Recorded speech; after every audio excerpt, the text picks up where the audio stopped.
Welcome to the Dropship Podcast, where you'll learn how to build and grow a high-ticket dropshipping business and hear stories from successful e-commerce entrepreneurs. Let's kick this thing off.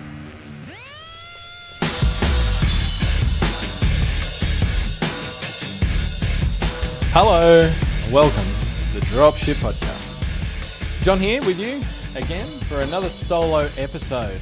I'm recording this early in the year, and this time of year, Ben's kind of semi on vacation, doing some other stuff, so he's not at his usual place of work.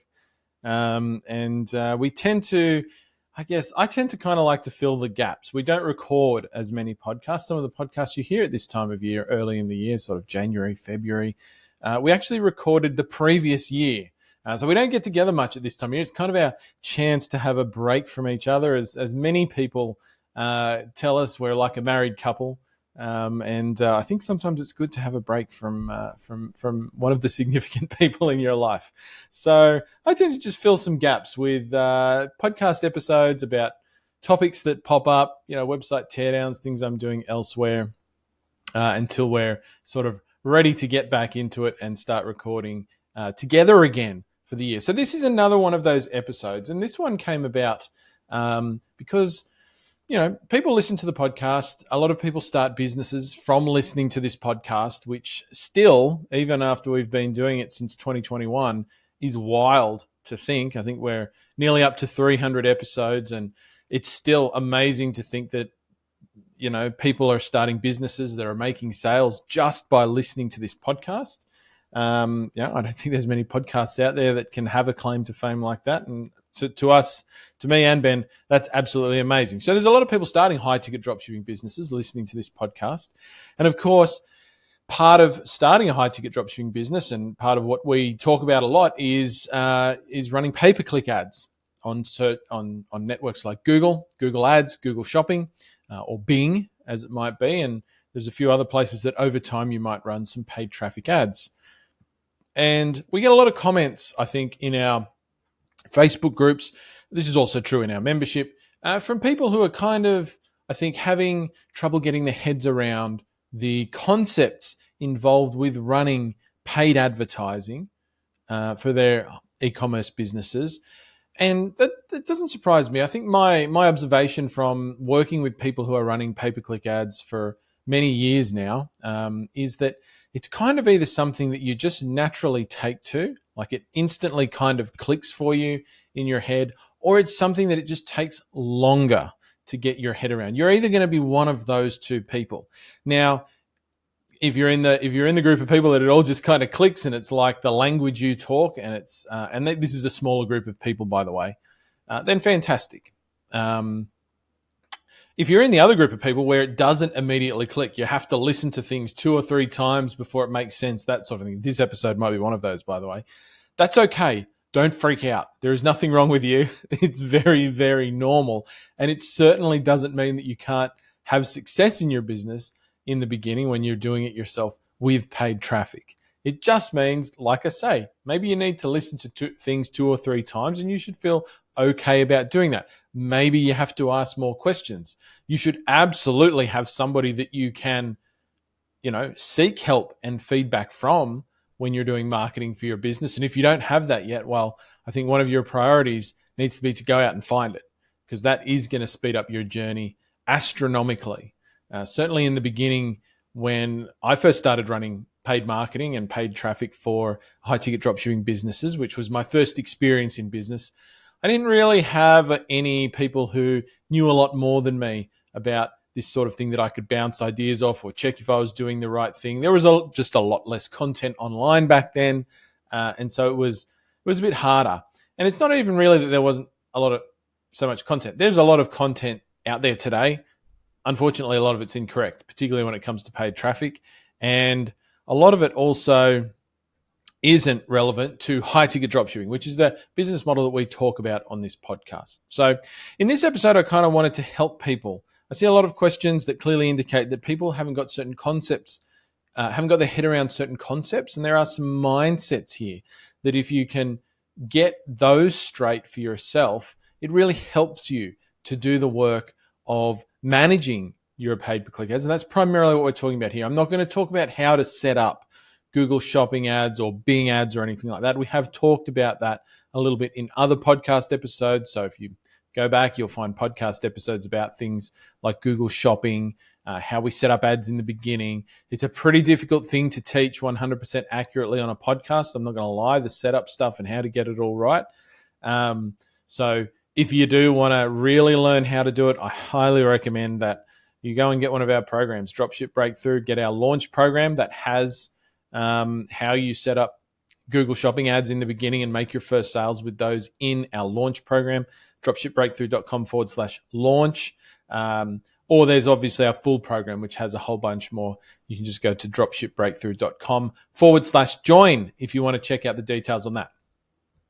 So there's 3 statements that I want to make that if you kind of get your head around these and you understand really what these mean, I think your time spent with paid ads in your e-commerce business, your high-ticket dropshipping business, will be significantly easier. And these are kind of like the key concepts. And when you break them down, you start to identify what metrics really matter, what data you should be checking, and all of the sorts of things that you need to do to properly manage your Google Ads account. And so I'm going to do that in this episode. We're going to break these down, but I want to start with 3 statements. And these statements are actually true for any business, not just high-ticket dropshipping business, any business that runs any sort of marketing, in fact. These statements, you can adapt them to suit.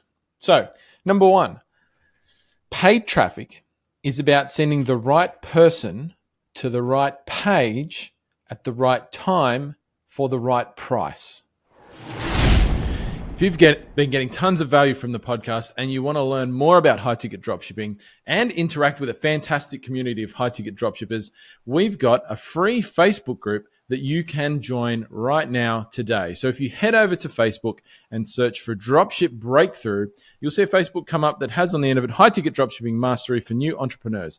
Hit the join button. You'll get into the group. We do group-only trainings in there, and there's thousands of other people who are going through the high-ticket dropshipping journey that you can look for support from, ask questions, and find out if high-ticket dropshipping is for you. Now, if you need to listen to that 2 or 3 times, this is the most important one.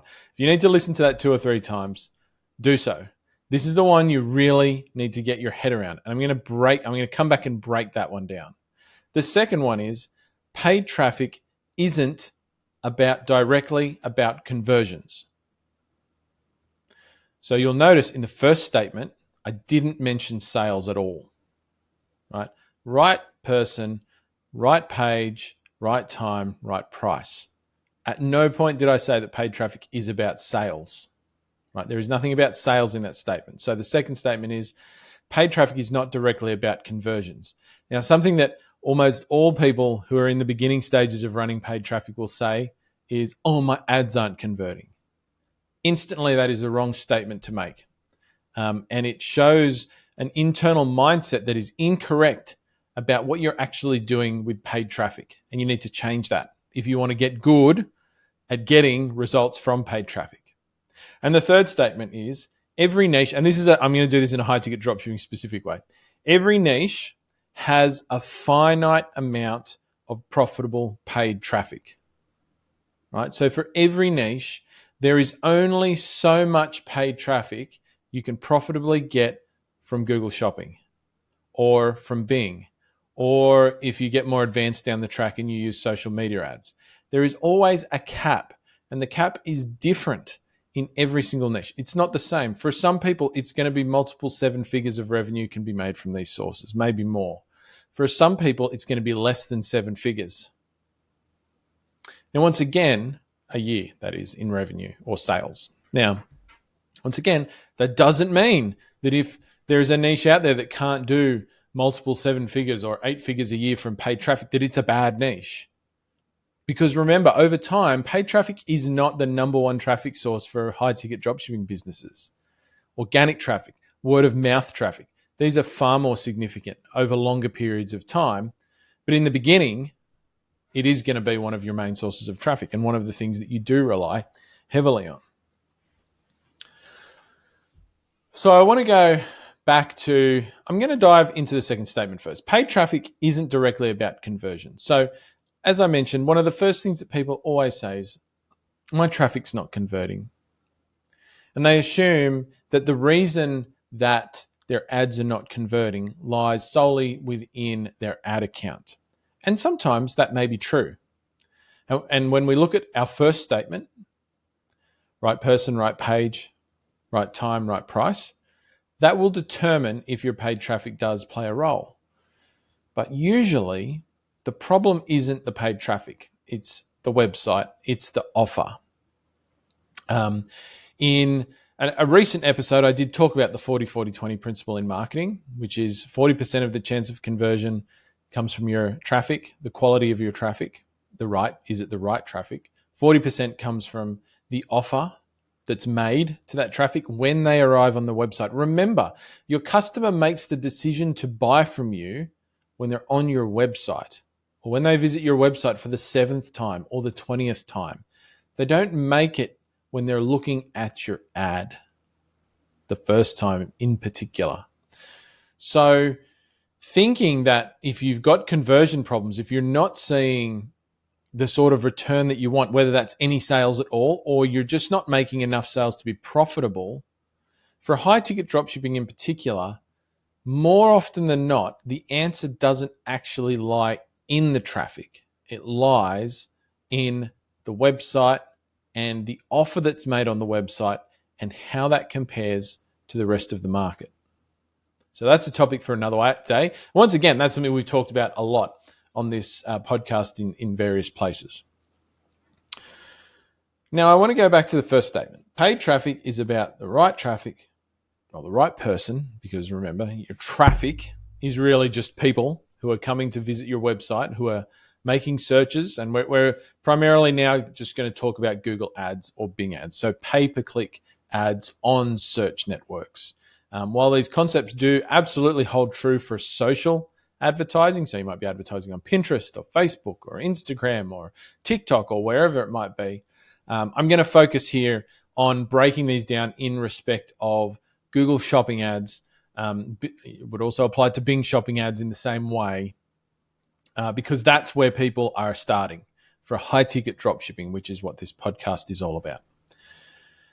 So if we look at the 4 parts, right person, right time, right page on your site for the right price, right? Each of those 4 things tells us something, and it gives us an indication of what we may be doing wrong, and in fact, what we should be looking at when we're looking in our ad accounts. So let's start from the top. So how do we determine that somebody is the right person to be seeing our ad in the first place, or the right person to be sent to a product page on our website? Now remember, when you're running Google shopping ads or Bing shopping ads, you're sending people only to product pages. They are not landing on any other page in your site. And so what that means is that there's a lot of traffic out there. There's a lot of customers. And you think of the customer journey. People start being unaware that they have a problem. They then become aware that they have a problem. Then they become aware of the solution to that problem. Then, they become more and more aware as they go down the funnel. Now, your product is being aware of individual product awareness is at the bottom of the customer journey, or the customer, or at the top, if you like, of the customer awareness pyramid, which is another very common concept in marketing. And so if somebody is problem aware, so everybody is coming to you ultimately to find the solution to a problem to provide an outcome that they desire, right? The outcome is what people are buying. It's not the solution, which is your product. If somebody's problem aware, which is often one of the largest segments of any market, so I'm missing something, or I have this problem and I need to solve. They're not ready to see a product page at that point in time, because a product page doesn't provide the knowledge and education they need about the solution to the problem, because there may be many solutions to their problem, as in individual products out there. And at that point, they're not yet sure of, even they're not aware of what the broad solution is, let alone what all of the individual little answers or ways to provide that solution are in the particular market. So if somebody is looking for a new surfboard and they're a beginner, what is the problem? Somebody wants to start surfing. What's the first problem that they have? Well, yes, they don't know how to do it, but they also probably don't have a surfboard. You can't surf without a surfboard. So they're problem aware. I want to surf, right? But I don't have a surfboard. What's the solution? It's to go and buy a surfboard. Okay, but I don't know how to surf yet. What's the right surfboard for me to buy? I don't know what that is. Another problem, right? And so they're going to go down an educational pathway to work out that, oh yes, I actually need a surfboard that's this shape, this size, this many fins, made from this material, right?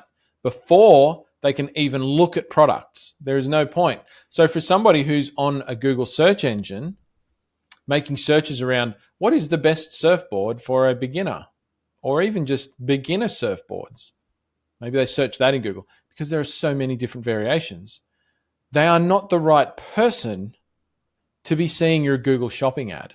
And so if you target that person with a Google shopping ad, your chances of driving a conversion by sending them to a product page is very, very slim.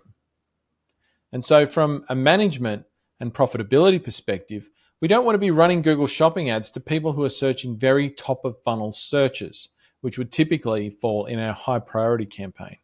That is a very low percentage play if we look across all niches. Now, there are always exceptions to rules. I get that.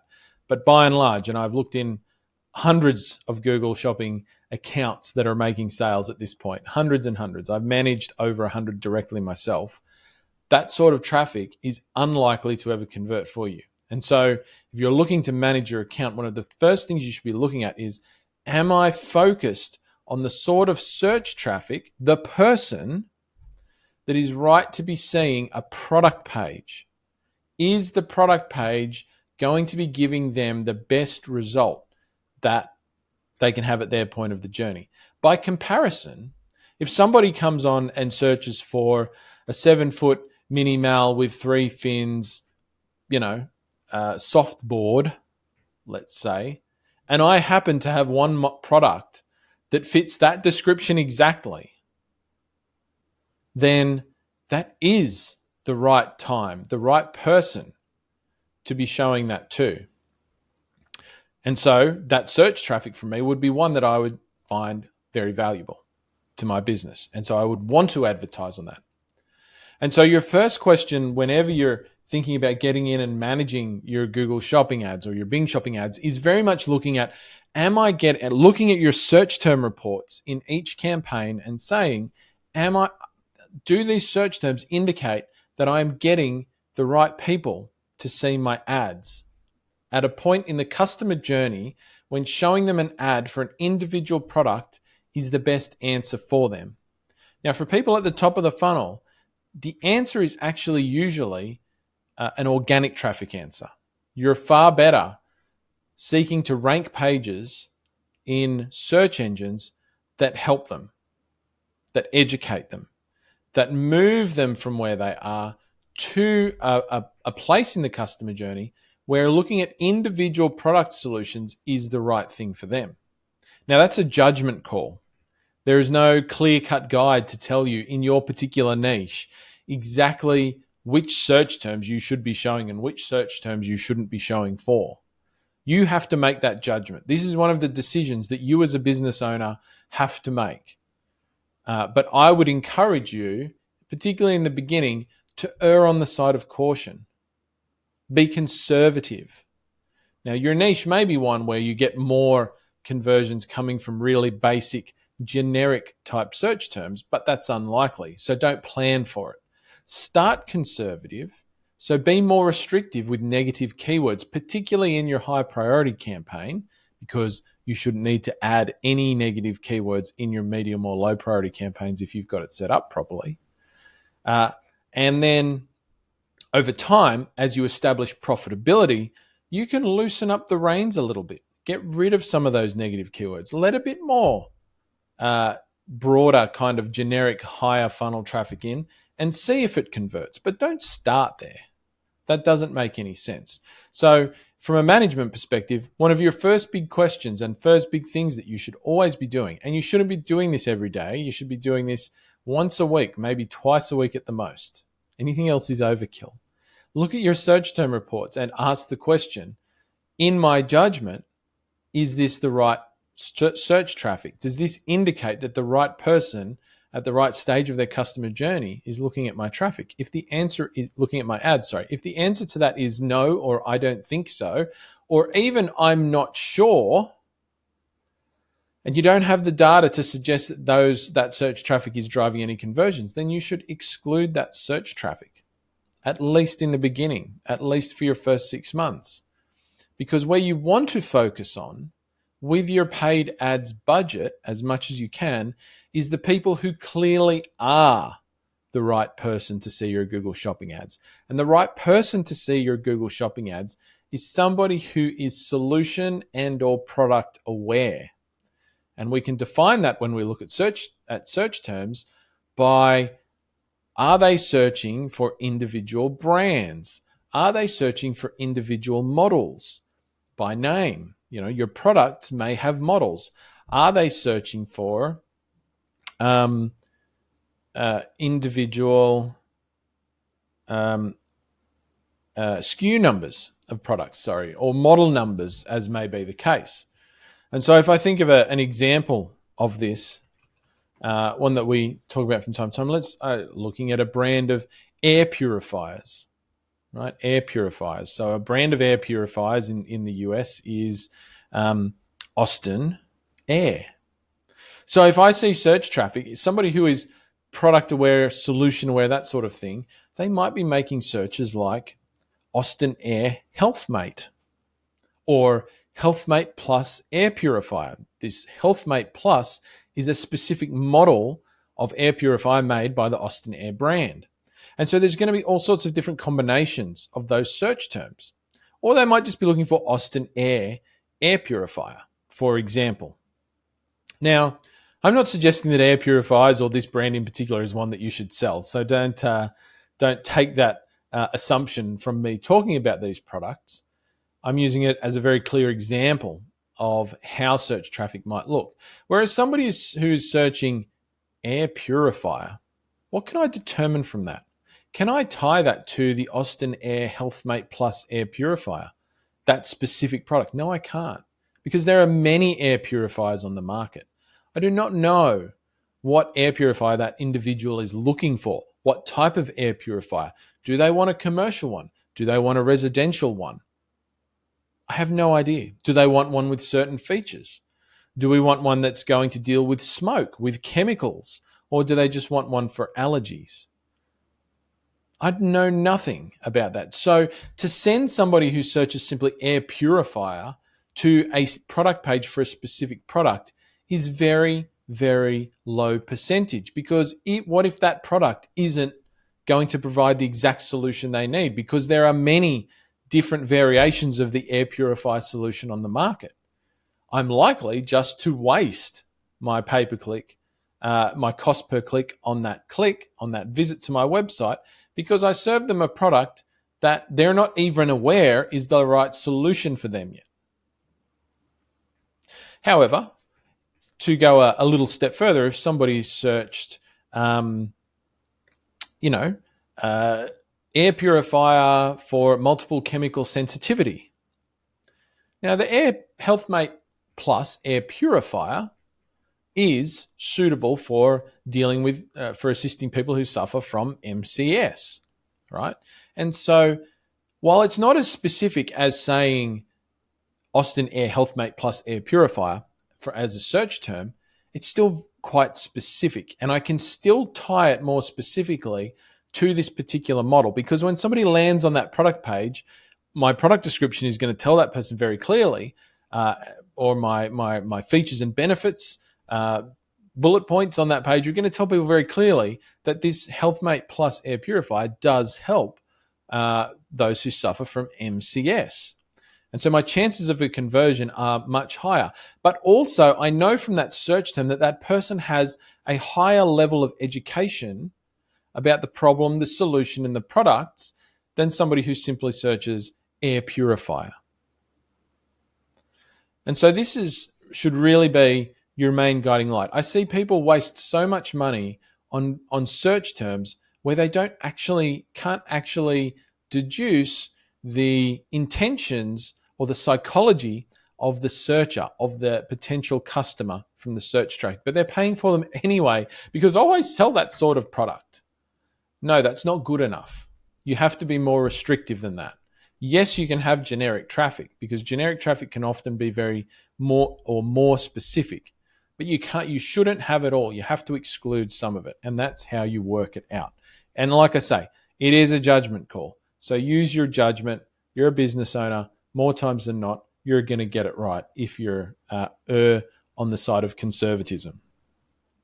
So the second part of that statement then was the right page, right traffic or right customer to the right page. Now, the way the Google auction system works, if you like, and Google's algorithm for Google Shopping works is that a customer makes a search term and Google looks at your shopping feed and says, well, what do we think is the most relevant product for that search term from this person's product feed? And then they take that product and enter it into the auction along with your competitors for that piece of search traffic. And whoever's got the better product page, the better quality score, well, they're more likely to rise to the top if their bids are fairly even. Well, what if Google gets that wrong? And particularly, once again, this is not so much the case for people who are what we term low priority traffic or the most specific traffic, which is people who are searching Austin Air Health Mate Plus air purifier. And so that's generally Google's going to get that right. Not always, but generally they're going to get it right. It's more the case where people are making search terms that are not at that level. They're a little bit up. Maybe they're a branded search term with a product category on the end, or maybe it's a generic search term, but it's fairly specific, right? Or it's more specific, but it could still apply to a number of products on your site, right? If I have a high ticket dropshipping business and one of my product categories was air purifier, I'm going to sell a lot of different air purifiers. I'm not just going to sell one or two. I might have 20 or 30 or 40. I don't know how many are in that market, to be honest, but I'm going to try and have as many as I can, right? Because they're all slightly different, and there's different customers and different people want different things. And I want to meet as many people in that particular niche as I can and serve them with a product. That's my unique advantage as a high ticket dropshipper. Sometimes Google doesn't match search terms to products correctly. And so sometimes you can get the right traffic. So you're getting the right search term into your ad account, but Google's sending them to the wrong page. So the wrong product.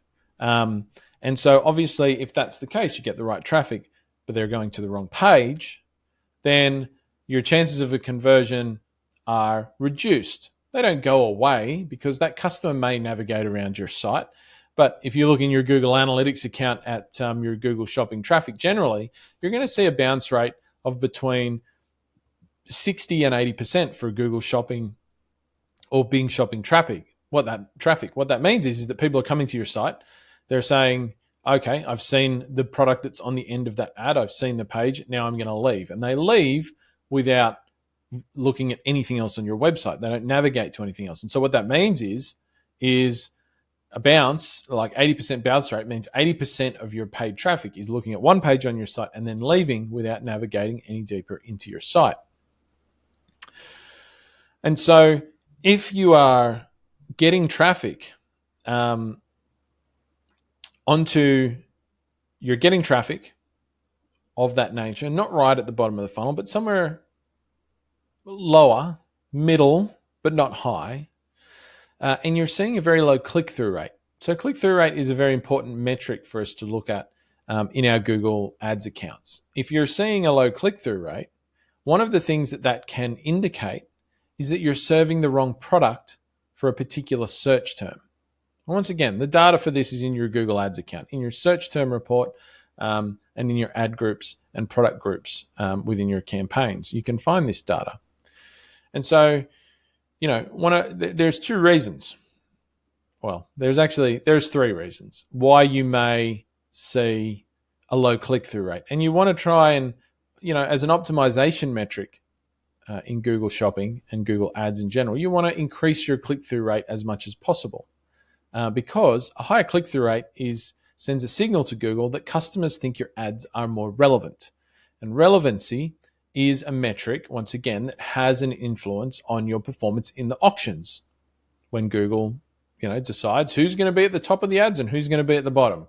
People with lower click-through rates are generally either going to pay more for position or they're just going to be lower down the list of advertisers. And surprise, surprise, the ads closer to the top, whether that's to the left on the screen or to the top on the screen, are going to get more attention from customers than those at the bottom. So if you have a low click-through rate, this is one you should always keep an eye on. It may be because your CPCs are too low, so your bids are too low. And increasing your bids may well move you up the list and increase your click-through rate. So click-through rate may be low because you're too far down the list of advertisers. You're still getting on the page and you're getting an impression, but people aren't really looking at your ad because it's down the bottom. They're focusing on the ads at the top and they're clicking on those. But it may also be because you're showing a product for a particular search term that customers don't really like the look of. It doesn't appear to them to be to provide the solution and the outcome that they're looking for. Maybe it's much more expensive than other options as well. Or, maybe there's just some other visual thing about it. It could even be just a brand that people don't recognize sometimes. But whatever it is, it's just the wrong product in an ad for that particular search term and that particular customer. And so that means it's the wrong page on your site to be advertising for that search term. Now, how do you tell the two apart? Like, am I bidding too low, or is it the wrong product for the particular search term? Well, you can often tell if you can marry up another metric with your click-through rate to tell you if your bids are an issue. And that is search impression share. Now, if you look in your product groups, your ad groups, there is a column you can add if it's not there already called search impression share. Your search impression share is a measurement of how out of the available impressions, given your keyword targeting for that particular, ad group, product group, individual product, what percentage of the time are your ads being shown? Now, if it's really low, like 20%, it's expressed as a percentage, with 100% meaning you're getting every available impression.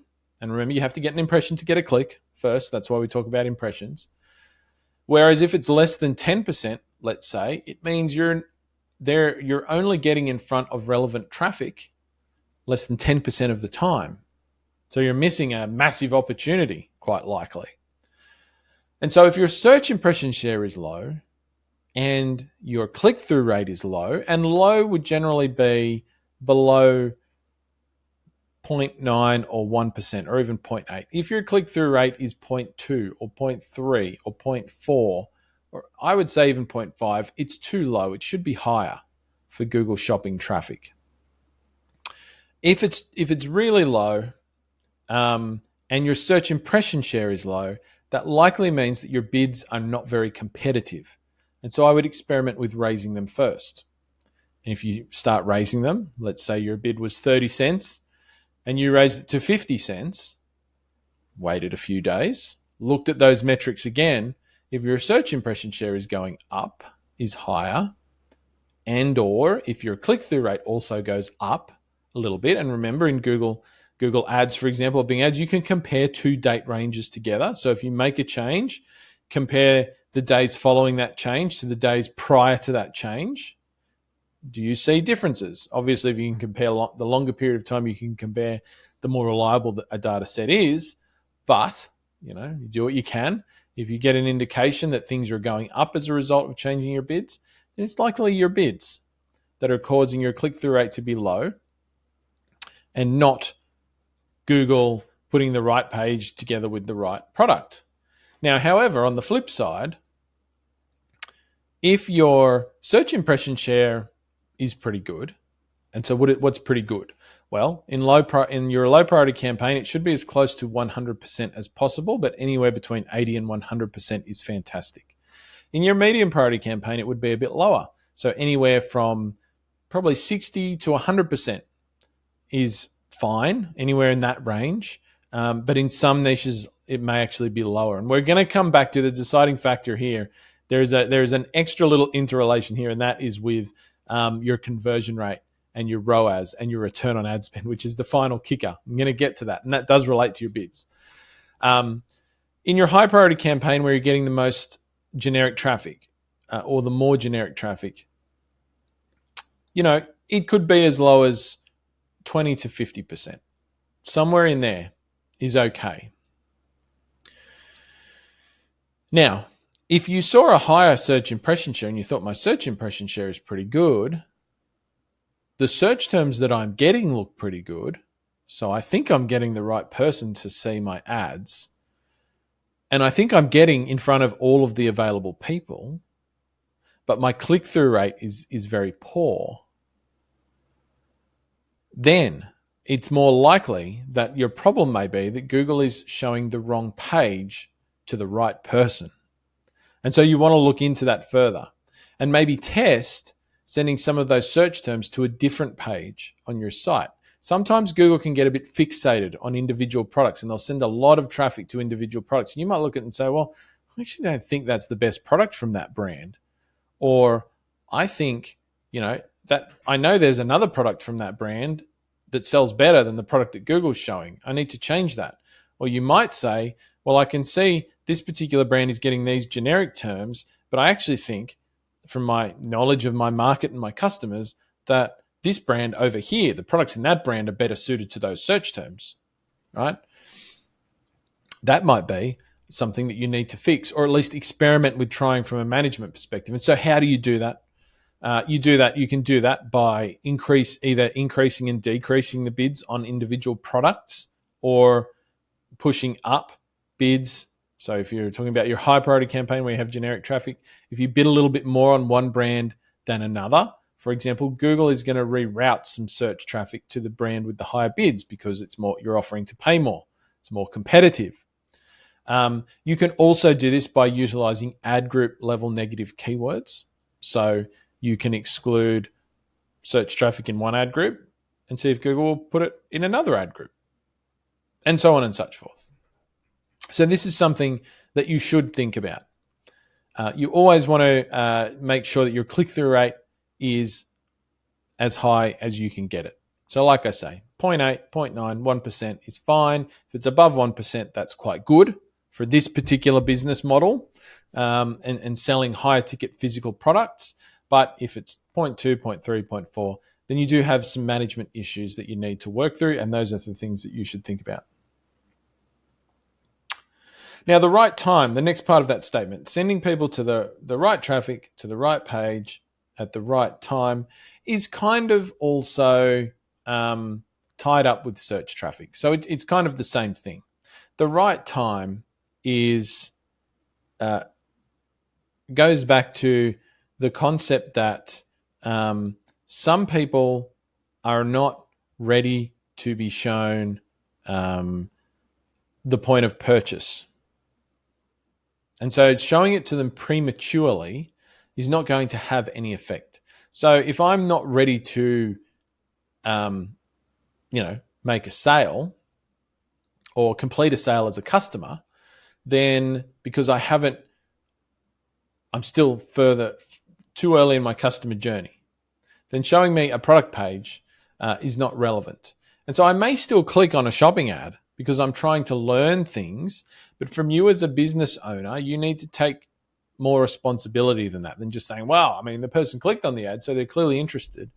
Yes, they're interested, but your product page is not going to give them enough to make the decision that they need to make, right? They can't form the emotional response they need, and they don't have enough information to complete the second part of the decision-making chain, which is the logical step that the brain has to make to confirm the emotion that the lizard brain feels first. I'm not going to go too deep into that psychology of what I'm talking about there, but there's two things that need to happen for a conversion to happen. There needs to be an emotional reaction and a logical decision to support that emotional reaction in someone's mind.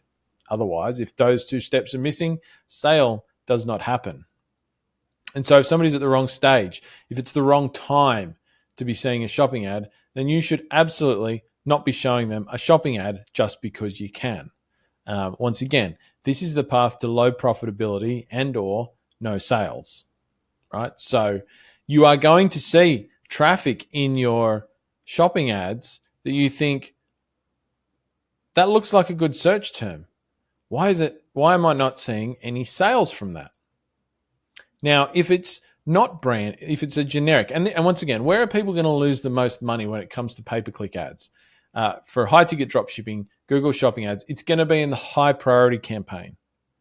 Right? That's where the bulk of searches are going to be. So there's generic traffic, not branded, not model-specific. It's going to be in the high-priority campaign. This is where you're likely, once again, there are always exceptions, but this is where you are likely on the balance of probability to waste money. So if you see search terms in there and you think, yeah, but I think that's a relevant search term, but I'm not seeing any action on it, it's probably because it's just too far up the funnel.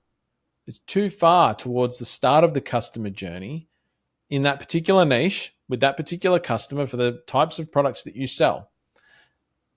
And so you need to exclude it. That doesn't mean you need to give up on it. It's a good search term. Think about, how can I hit that search term with another page on my site? Can I rank for that organically and show up in the organic search results where there is more traffic? I'll tell you that right now. And you don't have the constant overhead of pay-per-click, where you're not paying for every click constantly forever, right? You can rank something organically, and yes, it's going to, and yes, it is going to, there is going to be some cost in terms of doing SEO and ranking pages, but once you rank them, you just have to maintain them. Right? And there is not a large cost to doing that. It's going to be there forever. And it doesn't matter if 1,000 people click on that page and you only get one sale. That one sale is probably still going to be profitable for you, right? So there are many search terms that you'll see in your high priority campaign that you should exclude, but you should not give up on. You should then go and add them to your potential keyword list for your organic traffic strategy and say, all right, how am I going to go after that search term? Is there a way that I can go after that search term with the content page, with the collection page? What does Google really want for that search term? Once again, I'm not going to dive deep into the SEO there. We've had some episodes recently where Ben's talking about that sort of stuff, and so we won't go there right now. All right, final part of that statement: the right price. You need to get people, the right person, to the right page, at the right time, right price. And this is kind of, I guess, the all-important one. So the right price. Now we go back to the other statement I made, that every niche has a finite amount of profitable paid traffic. So profitable traffic that produces a return on ad spend that you can live with, that is profitable. Now, for most high-ticket dropshipping businesses, you need, given sort of average high-ticket dropshipping margins that we see, and once again, there is variation here for sure. Every niche is different, a little bit different, but generally, you should be targeting around a 10 times return on ad spend. That means for every dollar you put in, you're making $10 in revenue. Put in $10, you make $100 in revenue. Put in $100, you make $1,000 in revenue, right? That will usually mean there is a level of profitability in that traffic. May not be, once again, it may not be ideal for you, and you may in fact need a higher number. You may need 14 times ROAS or 12 times ROAS, whereas some niches might be okay at 8 times ROAS or 9 times ROAS, but those are fewer. And certainly not below those numbers for high-ticket dropshipping. And so what drives return on ad spend? Once again, return on ad spend and your cost per sale are ultimately the only two metrics that matter. when it comes to pay-per-click advertising for high-ticket dropshipping businesses. And once again, this is not just with Google Shopping. This is any ads, anything you pay for, any traffic you pay for, return on ad spend and cost per sale, because those are the only two numbers that will tell you how profitable that traffic is. Are you losing money or are you making money? Which at the end of the day is how we measure success of paid traffic. Are you making money? If the answer is no, then your paid traffic is not successful. And unless you have a plan on the back end, probably shouldn't be doing it, right? Or you need to do things to significantly change that dynamic.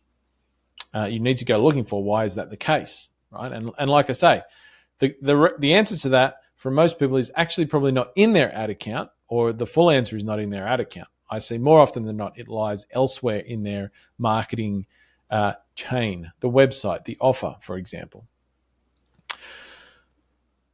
So the right price, how do you determine the right price?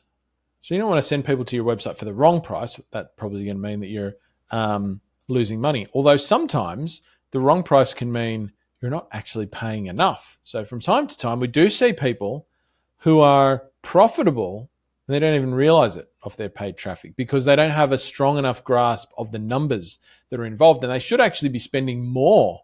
They could spend more. They could have a higher budget. They could be spending more per click. Your duty as a business owner is, once you establish profitability and you understand that, is to spend as much as you can. If that means spending $3,000 a day on ads, which in the grand scheme of things is still a small amount, you absolutely should be spending $3,000 a day. It's going to make you nervous as hell the first time you do it, but you should be. That is your duty. That is your job. You're not doing a good job if you could be spending $3,000 a day, but you're only spending $100 a day. You're failing at that point. And so sometimes the wrong price means you're not spending enough. The interaction is between your cost per, what you're bidding, and your conversion rate. So while I say that your ROAS and your cost per sale are the most important metrics here, and they are, that is how you should judge your ultimate success. Those are the only two things. Having a high click-through rate means but all if your cost per sale is double what your profitable number is. Who cares if you've got a high conversion rate? You're not making enough sales from that high conversion rate. So you have to fix something that's not doing well, right? So what you need to do, and once again, this is something that very few people do. We teach it in Dropship Breakthru in the program, how to do all of this. You need to have an idea of how much what is my ideal cost per sale?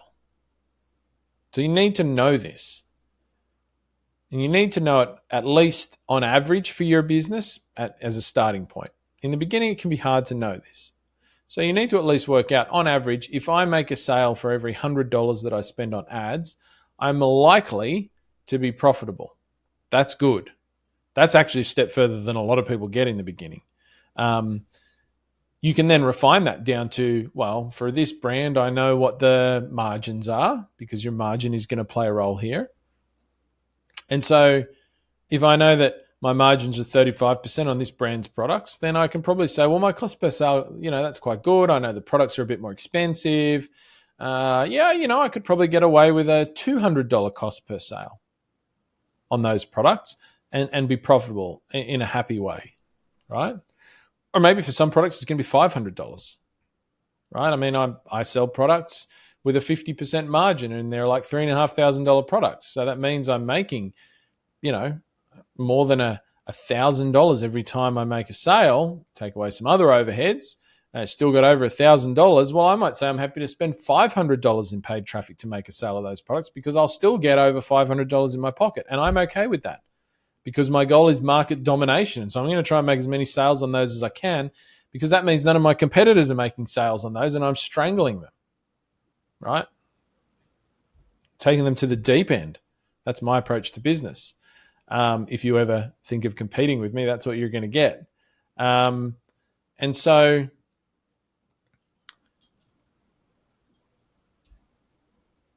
you need to work out your profitable cost per sale. So think about, when I make a sale, what is the minimum profit from that sale? So before I after my ad costs, that I'm happy with. Now, don't just say as much as possible.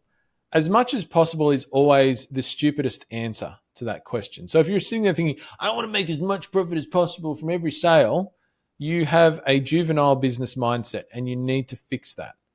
That is never an answer. Why? Because how can you calculate anything from as much as possible? You need to adult up and change that, right? Pick a number, not your gross profit number. That's not going to be the number either. You're going to spend some money to make a sale. That's business. That's how it works. You've got to spend money to make money, right? So maybe it's 50% of your gross profit, right? So you're spending 50% of your total profit to get to your net profit number. That's fine. That might be fine. It might be more, it might be less. I don't care. The answer is you have to come up with a number. That's your ideal number. So if your ideal number is that means that you can spend $300 in marketing per sale, then that's your number. That's fine. You also want to know what's your break-even number, right? This is an important number.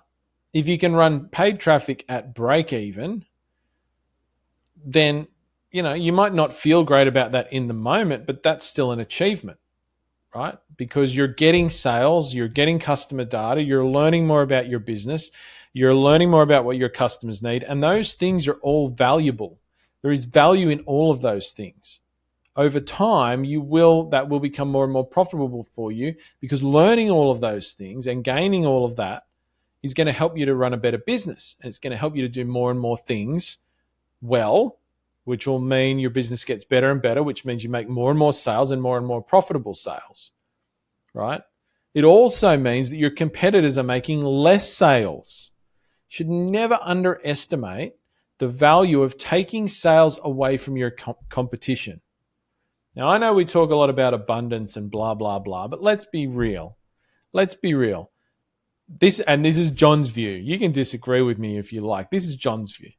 I am in business to strangle the life out of my competition and serve my customer. So every opportunity I have to take sales away from my competition without killing myself, so I'm not going to just do stupid shit to achieve that goal, but anytime I can do that, I'm absolutely going to do that. I'm going to take sales away from people. If I can take your sales away at break even, meaning I gain nothing, but I also lose nothing, I am 100% going to do that, because every time I do that, you are one step closer to going out of business, and I am one step closer to having less competition. So why would I not do that? I have people who come to me and they say, oh, I'm only breaking even on my paid traffic, and they're all down in the dumps like they're doing something terrible. That's fantastic. What an achievement. Well done.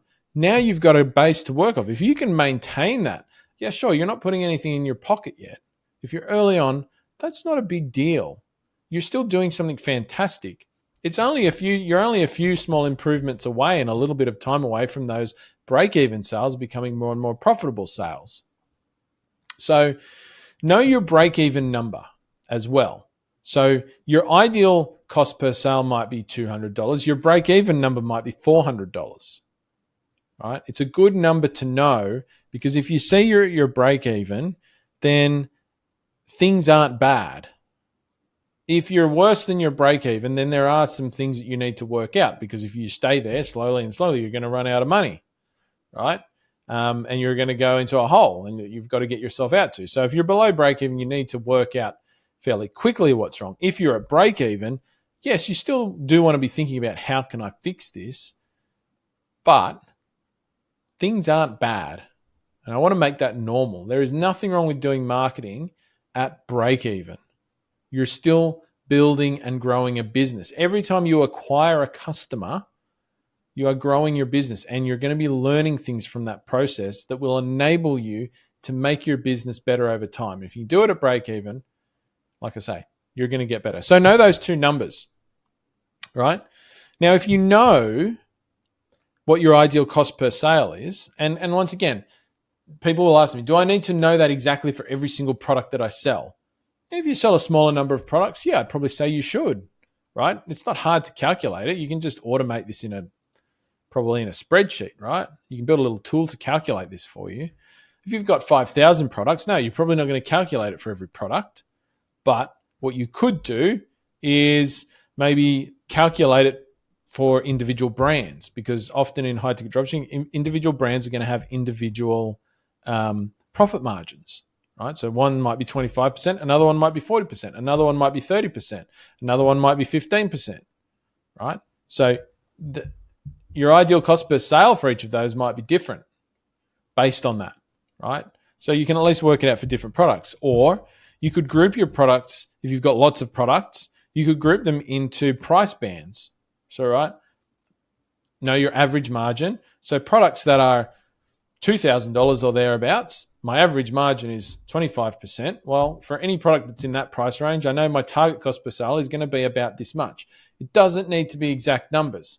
If you're working it out on just about right, you're doing better than 90% of people that do this, because 90% of people, when I ask them, what's your target cost per sale, they look at me blankly. And I think to myself, oh my God, I wish I was competing with you. I would absolutely destroy the life out of you, right? So work this shit out. Once you know your target cost per sale, you can then work backwards, because you then know your conversion rate. And once again, no, you're not going to know your conversion rate for every single product that you advertise, but you don't need to. Just calculate off your store or off your ad account's conversion rate as a whole, or even your website's conversion rate. You can see this in Shopify. You can see this in your Google Ads account. So if your conversion rate's 1%, you know that. Let's say it's 1%, because that's an easy percentage to work with. Otherwise, I need to whip a calculator out. If you know your conversion rate's 1%, you can then take that and look at your cost per click. So if my average cost per click is $1, once again, I'm going to use a really easy number here, and my conversion rate is 1%. 1% conversion rate means I need 100 clicks to make one sale. If my average CPC is $1, that means I'm spending $100 to get one sale. That's how that would work out.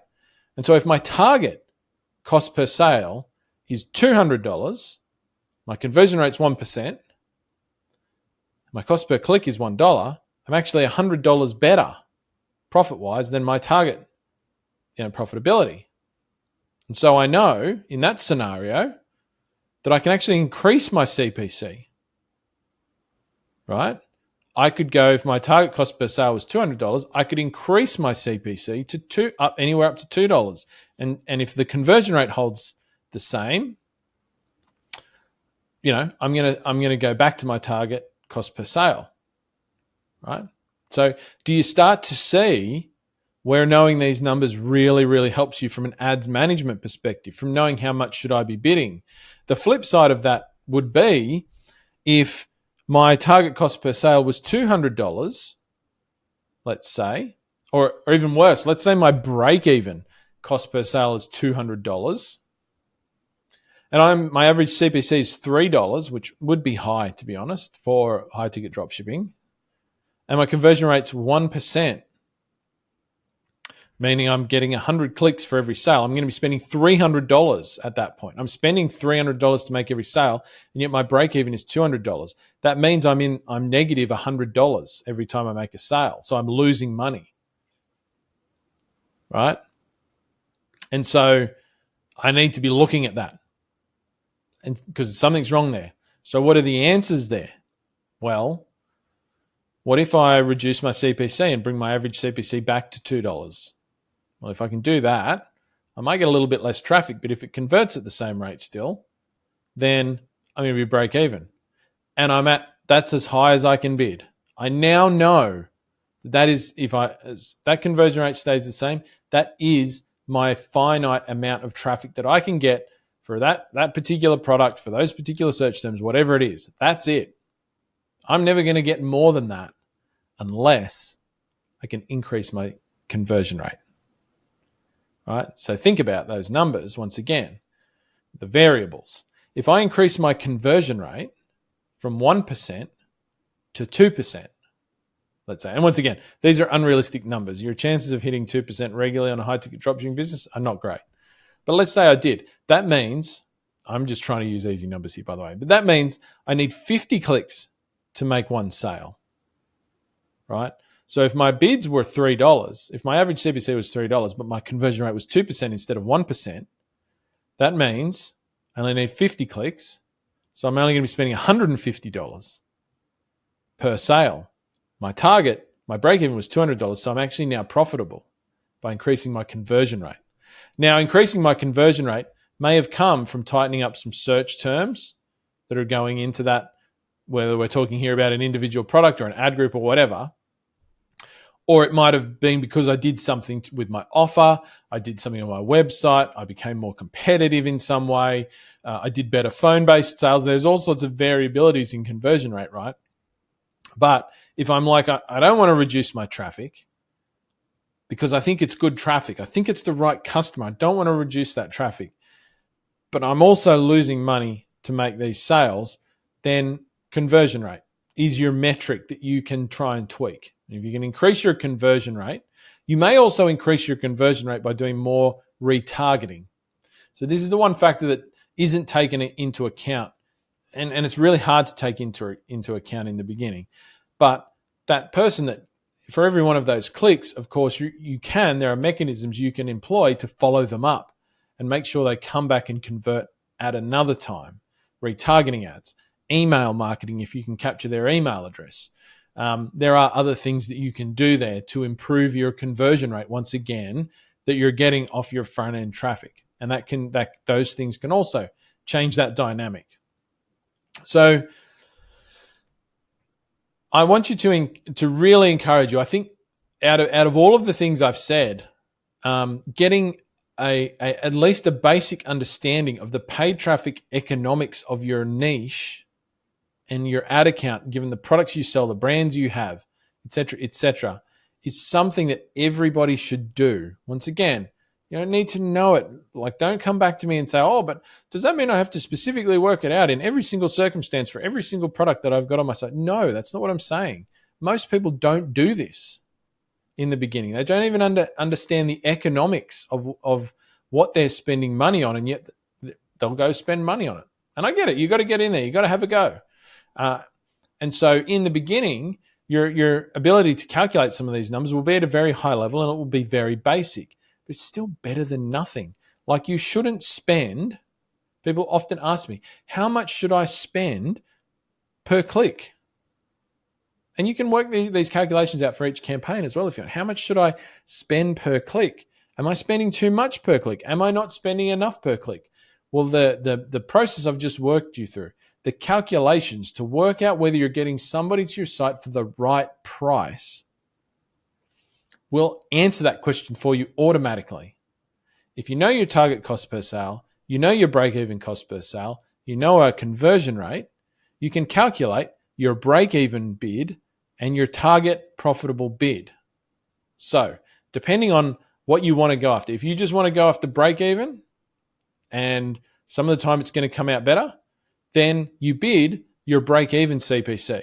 That's what you said is your bid. And you'll see your average CPC may sometimes be lower than what you're actually bidding. That's just based on how the Google auction system works. If your average CPC is lower than your bidding, you can try and jump it up a bit and see if that moves you to another level, and your average might still come out a bit lower. Play around with it. But you're going to be in the ballpark. And so if you know your break-even CPC, you know your target CPC, definitely don't bid more than your break-even CPC. Because the only way that's going to work for you is if at the same time as increasing that bid, you're also increasing your conversion rate. Simply increasing your bid and getting more traffic because you looked at your search impression share and you thought that was low, I'm going to fix that by bidding more, because I want my search impression share to be 100%, so I'm going to double my bid and I'm going to just hope that increases my conversion rate. Well, sad to say, it's likely not going to. That is not the relationship. Increasing your bids and getting more traffic doesn't mean conversion rate goes up. At best, it's going to stay the same unless you're doing other things proactively to improve your conversion rate. So work these numbers out. Because if you work these numbers out, at least in a rough sense, I think compared to not knowing them at all, and once again, I am speaking here more to people who are earlier in the journey, I think, which is probably where a lot of people who are listening to this episode are, you're going to just feel a lot more comfortable because you know stuff. You have knowledge. It's very easy to be fearful of, spending money in your business. And usually the fear comes from you just don't understand the economics. And so you feel nervous, you feel scared of spending money. And look, sometimes spending money is always a little bit scary if it's quite a bit of money, right? For wherever you're at. But understanding the economics at play gives you a level of knowledge. And anytime your knowledge about a particular topic increases, your fear decreases. Fear is often driven by a lack of knowledge, by a lack of understanding. We fear things we don't understand. It's just natural. It's our instinctual behavior, unfortunately. And that is where a lot of fear comes from. And so if you can increase your knowledge by knowing more about the economics in your specific market, then your fear of being in that market will be a lot less. And knowing those numbers will also help you to understand what the finite amount of traffic is in your particular niche. And like I say, for some, it's going to be lower than others. You might hit that finite amount of traffic really early. That's okay, right? So what? There's plenty of other ways to get people to your website. It's not the be all and end all, for sure. And so for some people, it's going to be much higher, and you'll be trying to grow there for longer. But these are good things to know. So once again, if you've gone through this and it's all still sounding a bit foreign to you, and this is the first time you've heard somebody talk about some of these concepts, listen to this episode a few times. There is nothing wrong with that. Not understanding this in the beginning, I think advertising, marketing, pay-per-click ads, if you're somebody who doesn't have a lot of experience in business, it's kind of like learning another language, right? It's not easy in the beginning, but you got to stick it out and increase your knowledge. Listen to things 2-3 times. Ask questions where you need to. Find a way to get support with it. Find somebody else or other people that you can bounce ideas off.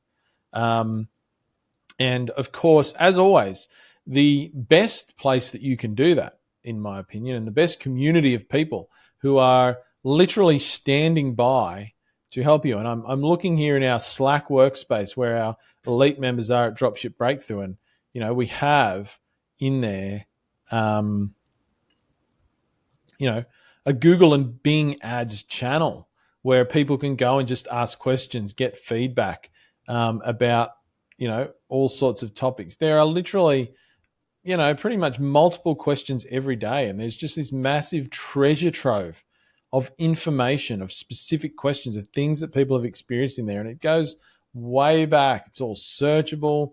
There is just so much stuff in there alone, let alone in the lessons in the course. It'll show you how to do everything I've just talked about on the screen. I'll show you a little calculator to help you work out all of these costs and things like that, and target break-even CPCs and all that sort of thing. It's all in there. So get in, join Dropship Breakthru, join the Dropship Breakthru launch program, dropshipbreakthru.com/launch or dropshipbreakthru.com/join, and get the support that you need to learn this language, because your ability to stick with it, to get your head around it, to get the results that you're dreaming of are going to be radically improved if you're not trying to struggle through this by your own. So thanks for listening, and as always, we'll talk to you soon. Thanks for listening to the Dropship Podcast. You can find all the show notes for this episode at dropshippodcast.com. And if you're ready to take the next step in your dropshipping journey, we invite you to join us inside Dropship Breakthru, where John and I will walk you through step-by-step in starting your own high-ticket dropshipping e-commerce business. But that's not all. Dropship Breakthru will also teach you everything you'll need to know to grow your business and take it to the next level. So head over to dropshipbreakthru.com and sign up for our free training that will help you take the first steps towards building and growing your own profitable high-ticket dropshipping business.